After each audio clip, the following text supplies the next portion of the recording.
Now we're gonna come on in and under our controls tab, we're gonna start right here at the top, controller vibration. You can see I can do it up and down using the pad on the left hand side. I don't mind the controller vibration, we'll keep it at 100.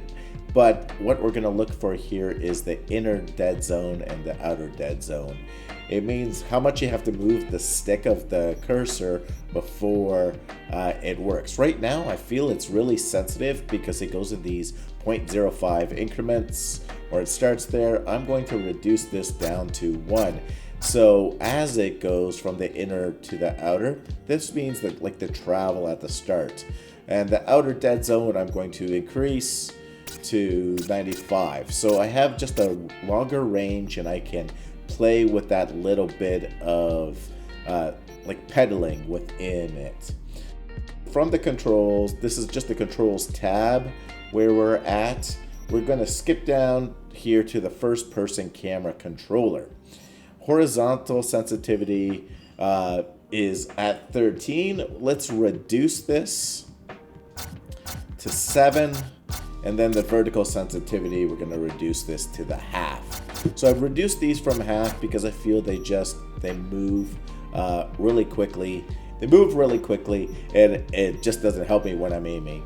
I'm not one of those that like invert to axes, so I'm gonna leave those alone.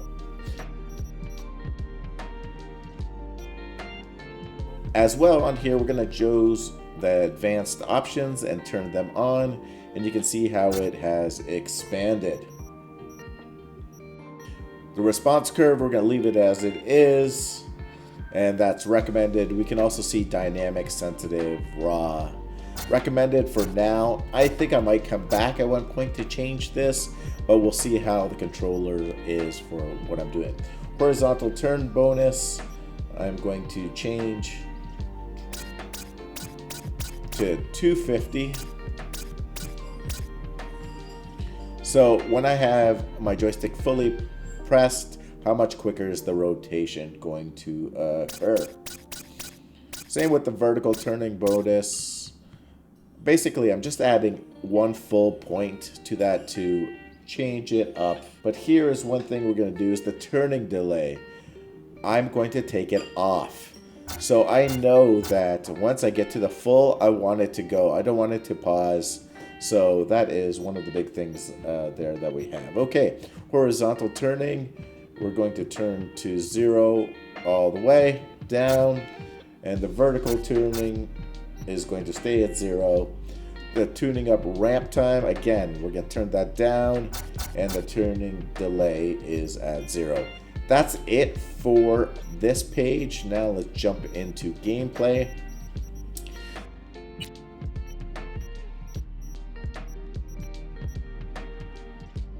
Currently, I have my game on easy, but I'm going to go through it again on a hard mode now that I know all my tips and tricks. If you want to learn any tips and tricks, jump into my other videos on the 7 top tips that you need to know if I knew when I started playing this game, and that will help you out. So we're going to take the aim assist and we're going to turn it down, have it still snap to the combat, snap to target is on. The aim assist is at standard. Yes, we like that. A camera, but here is the weapon sway. We're going to change this from being on the weapon. Determines whether weapon sway when aiming will be applied to the camera or the weapon's position.